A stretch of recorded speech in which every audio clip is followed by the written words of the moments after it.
But you know what really is the best? The fact that we're going to Disney World today.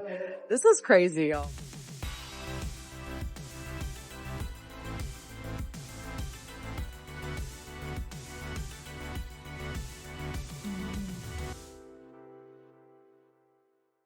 Okie dokie. We are here at the Las Vegas airport looking like the most tired person who's ever lived, because that's what we are.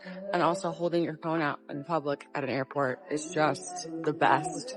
But you know what really is the best? The fact that we're going to Disney World today. This is crazy, y'all. Yes, it is an ungodly hour. My alarm went off at 3:30 in the morning and my flight's at 6 a.m.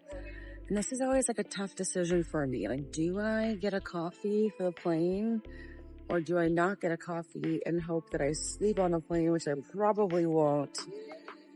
Because I'm hoping to have kind of a full day today. I arrive in Orlando at 1:30, which isn't crazy to like still do a bunch of stuff, but I already feel myself dying inside slowly. So, not entirely positive what I'm gonna do. This is smelling so good. Okay, I might just do it. I might just bite the bullet and hope that I still sleep. And then the caffeine will just like kick in maybe, I don't know, 3/4 of the way into my flight, then I have energy when I land. I'm delusional, right? I am. I'm delusional. This is what delusion looks like at 4 in the morning. I just discovered that they have a fuel rod station at the Las Vegas airport.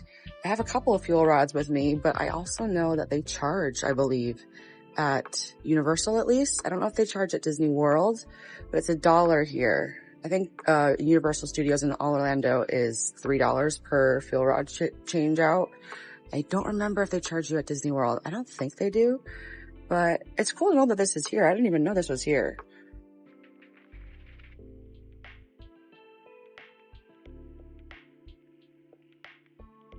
Do y'all remember when we all used to be obsessed with Jamba Juice and we all thought that it was super healthy? And then we all realized that it was just like 100 grams of sugar in a giant container. That was an interesting time. RIP the 90s, 2000s. And now it's just Jamba. So weird. And in case you are wondering how small the tray table is on Frontier, it barely fits a Starbucks cup.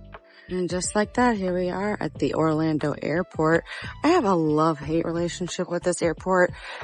You have to get here at least 2.5 hours early because it's just that they just have so many people. But on the other hand, the aesthetics of it and the nostalgia of it, I mean, it just always gets me in the feels. So I'm always happy to be here, even if I have to be here for 3 hours.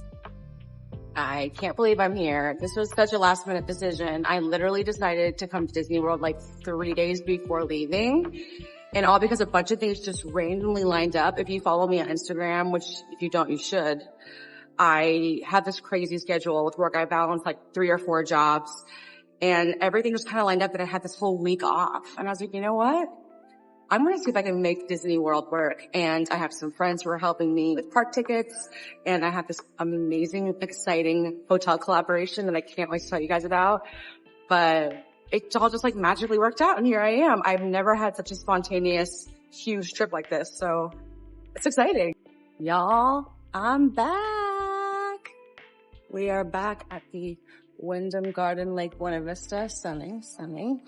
You guys know, if you've been following me for a while, that I stayed here on my last trip to Disney World, which was an epic one because it was my first trip in 7 years.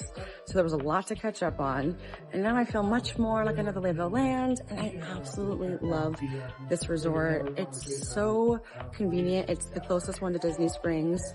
I am hosting a giveaway for you to earn 2 free nights here so you can try it out for yourself, because once you stay here, I mean, it's just so charming, so convenient. Why wouldn't you want to stay here? And you get early entry. Come on now. Come on now.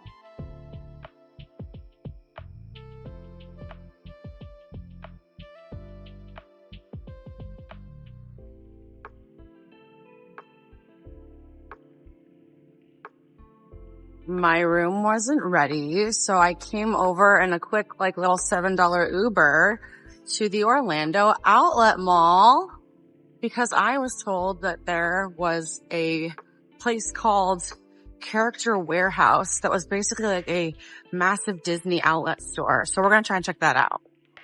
Here we are, the Disney character warehouse. I thought this Haunted Mansion collection, like for the home, was really cool when it first came out, but I guess it just didn't sell because there's a lot left over. This set is $19.99 on sale, which I feel like is an absolute steal if this is your thing.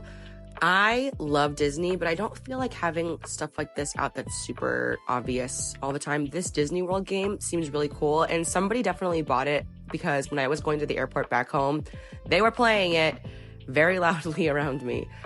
Funko Pops for $7.99. Okay, I know that Ant-Man and the Wasp wasn't that popular, but still, that's an amazing deal. R.I.P. Star Cruiser. I thought that these Star Wars bags were pretty cute. You could wear it as a crossbody, but like the belts were really something I had never seen. I wasn't sure if this was like Star Cruiser merch or what, but these were really cute. They have really small little like, you know, Yoda details, Chewie. I just never seen those before.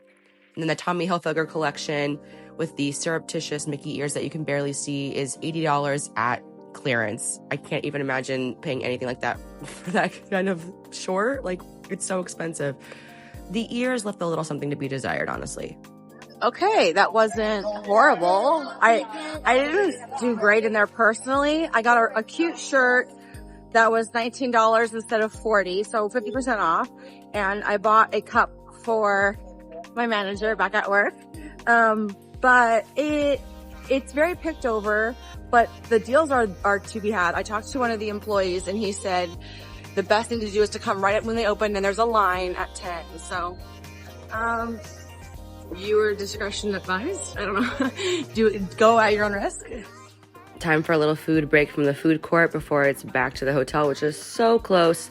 Once again, I love living here. Living here, but you know, it feels like that sometimes when you're on vacation. But all of the little details are really nice. There's two different types of rooms. There's the garden rooms, which have a door to the outside, and then there's the tower rooms, which have a slightly different aesthetic. I can post a video of those if you are interested, but I just love how quaint these are. I am so tired. I definitely need a nap, and then I might check out Disney Springs later tonight. That was originally the plan if I get a second wind. But Lord, I might just take a shower and like call it a day because it's been, but I'm gonna try and rally, Thank God I have this beautiful room. Well, that didn't go as planned. I had plans to go to Disney Springs and go do some shopping and eat at one of the restaurants that I really wanted to go to there. But I ended up taking a bath and going to sleep and just staying in bed. And then I woke up at like 11:30 at night. And I was like, shoot. Because there's nothing else open. And I was like, okay, I'll just go back to bed. No, that didn't happen. I couldn't fall asleep till like 5 o'clock. So we're going to try and rally today on day 2. But I might leave this video here. It just depends. I think today's going to be a really full day. I want to take this opportunity to say thank you to my Patreon family, the Sam fam. I could not do a lot of these things without your support. Joe Pittman, Jace the Ace, Chris Gomez, Sam the Man, and Christian Jacobson. If you are interested in becoming a Patreon member, all that information is down in the description box. If you want to see what happens next on my real official, I guess day 2, but like my first day in the parks, then make sure you are subscribed because that's going to be my next video. And go follow me on Instagram if you're not already. I know today was kind of like a boring travel day, but I don't know, maybe you just enjoyed hanging out with me on this crazy adventure that I'm on. So weird. Thanks so much for watching, and I will catch you next time.